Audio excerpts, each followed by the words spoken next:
I already have checked out and I already know that the drive shaft is the problem of the Sprinter. And I will tell you, I'm going to be making a separate video for replacing the drive shaft, but this video is going to be pretty much diagnosing your drive shaft, just hands-on, just observation type of the diagnostic. So you know, I will clearly go ahead and say that if your vehicle is vibrating, chances are it is your drive shaft. So stay tuned. Hello guys, and welcome to another David Zimaleta. In today's video, I'm home. I'm over here like in my driveway here, and I'm trying to fix little nuances, you know, things that's wrong with my Sprinter, and share what I think it's wrong and things of that nature. As you guys know, recently I actually just came home. I drove like 720 miles home because I got some vibrations, and I'm thinking it is due to the fact that it's with my drive shaft. Now recently I have removed my drive shaft and I've replaced a little portion of it, and I'm wondering, did that piece fail, or maybe another piece failed, you know? So here's what I'm gonna do. Let's climb underneath. I'm gonna actually change in my overalls, you know, for the mechanics. Let's climb underneath and let's see what's actually wrong. Now I am kind of hoping that it's not a transmission. However, I have not replaced my transmission fluid in a very long time. Should I say never? And I know what you're thinking. You're thinking, how could you not replace your transmission fluid? And I know I've been replacing it on a lot of my videos and stuff. Now, for this particular van, I cannot remember whether I changed oil on it or not, so might as well say never, because when I actually started driving this thing, I just can't remember. Did I change it? Did I start driving the way it was? I don't know. I didn't write it down, so who knows. So now I'm thinking that I never changed it, and I put about 85,000 miles on it now since then. So yeah, about 85. So anyways, let's go check out the drive shaft. See if we could see any shiny metal. If we see some shiny metal, then that's what's the problem. So I'm gonna take my flashlight down there, even though it's still kind of light, but in either case, a flashlight does help, because if you see shiny metal, it should be really shiny over there. You know. See guys, I got a couple of these plywoods. I'm gonna use them to try to get my body under, and then I could kind of see back and forth. So here's the drive shaft. We got the rear. We got the first section. It connects right there. You can see where it connects. And you can see another section. I did replace the middle section, so I didn't have to really remove my drive shaft completely. And the front section I did not touch. So now it's going to be important to find out which one of these. Here's one of my first sections. You could see I'm shining the light all the way around. I think I actually need to turn the camera light. There you go, so that I'm not going to have any shadows. This is what it should look like, technically. You know, just like that. So I don't see anything wrong over here. Now let's see if I could, like, when I rock this, like, it's fine. So let's inspect the one towards the rear. For the most part, it's looking good. So to me, it looks fine. It looks fine on this side. So this is what that looks like. It looks okay. Let's see if I could shake it. Nothing. Okay, now we're getting to the nitty gritty. This should be wet. You can clearly see this this drive, the fall differential is leaking. So also look at this. We got wet, and more wet. Oh, and a lot of wet. Look at that top right there. Could this be my problem? It is all wet over here. This is with my fluid. So if I'm losing that much fluid, it seems like it is being all thrown over here, you know, where it's spinning right there. This is where there's a bearing. I'm not sure how difficult it is to replace the bearing. I've never done it before. If you done it, let me know if it's difficult, but obviously when it's spinning, it's throwing all this grease up there. So let's go. This is that other connection that was made, and I'm observing it from a little bit different side. So we came to the other connection and observing this. This, on the other hand, does not look good. And here's why. You could clearly see that portion, it is slipping. It's kind of broken. You could really see that. Let me see if it able to rock. Well, it rocks a lot more over here as well. This probably what caused it to go out in the first place is that this bearing needs to be replaced. Yep.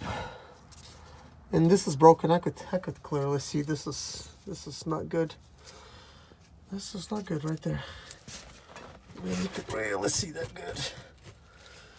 Other ones, they're nice and smooth here. I could even see, like, I could feel how that stuff is coming apart. I'm not sure. I cannot really see this side. Let's see here. Looks okay on this side, but obviously this link is not good. And here's the front portion of it.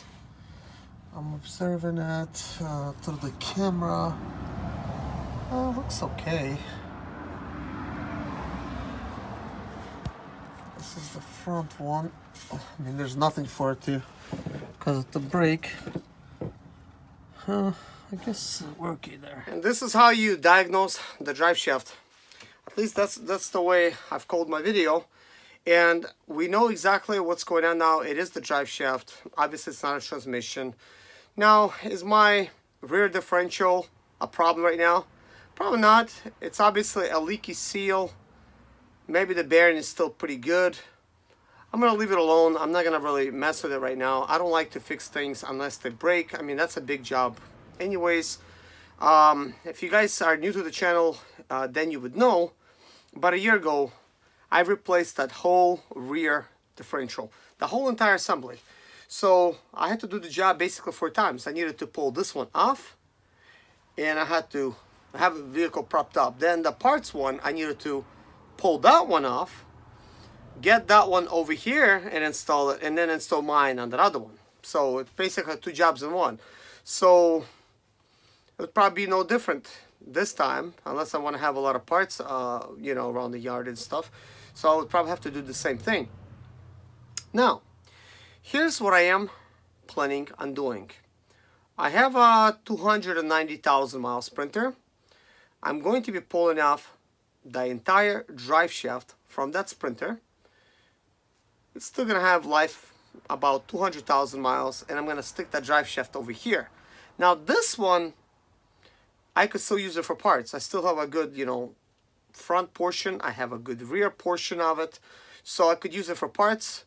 And obviously with this one, I cannot install it in the way that it is, because I would need to replace those 2 horseshoe bearings, let's just call them that. So that is that, guys. But in a way, guys, this kind of explains exactly what I'm going to be doing, so you could clearly see. And if yours is kind of like vibrating stuff, chances are it is a drive shaft. Now, I should do an oil change on this transmission. You're probably wondering why I haven't. And that's because I'm trying something new. I'm trying to see whether it's maybe a good idea to just leave the transmission alone. Because in some cases where you replace your transmission fluid pretty often, it actually creates problems. And I know this firsthand because on my million-mile Sprinter, I used to not replace my transmission fluid as often. And my transmission lasted me 1,050,000 miles. Now, I would replace it like once a year, maybe like every like 90 to 100,000 miles. But I would not replace it every 30 like it's recommended. Now, I do notice that last time when I replaced the transmission fluid, immediately I started having problems. It started actually slipping at me a little bit more. So I think when you do a change, you're washing out some of the stuff that may be helping your clutches grab. So there's been a lot of misconception about it. I think, look, let's just test it out. I'm going to be testing it out myself. You know, if it gets bad to a certain point, then hey, I'm going to change it. And if I need to replace certain bits and pieces in it, then I could do that as well. Now, also, my million-mile sprinter. I know I had many different ideas about that sprinter, what I'm going to be doing with it. And one of my last ideas was I may just use it as a part sprinter and stuff like that. But now, here's the way I'm thinking. That particular van was fine until the transmission went out. So the only thing that went out was a torque converter. So here's what I'm going to do. This 290,000 mile sprinter, I'm going to pull the transmission from it with the torque converter together, and I'm going to install it on my million-mile sprinter. That way, that van is doing pretty good. So out of the 290,000 mile sprinter, I still have a good rear differential.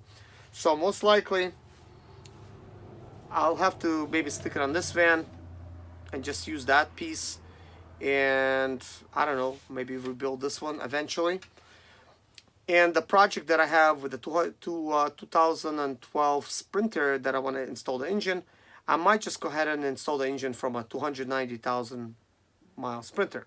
That engine's got a lot less miles on it, but I will have to do a head gasket job on it. So it's like, why not? I'm already pulling a lot of parts from it. Why not create a part sprinter out of it? So that might be pretty good.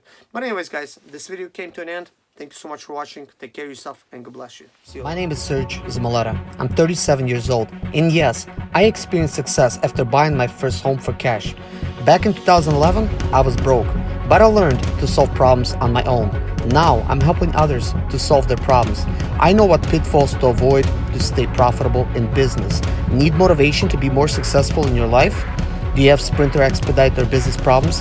Then subscribe. Let's find creative solutions to your problems. Hit the bell notification so you don't miss any of my helpful videos.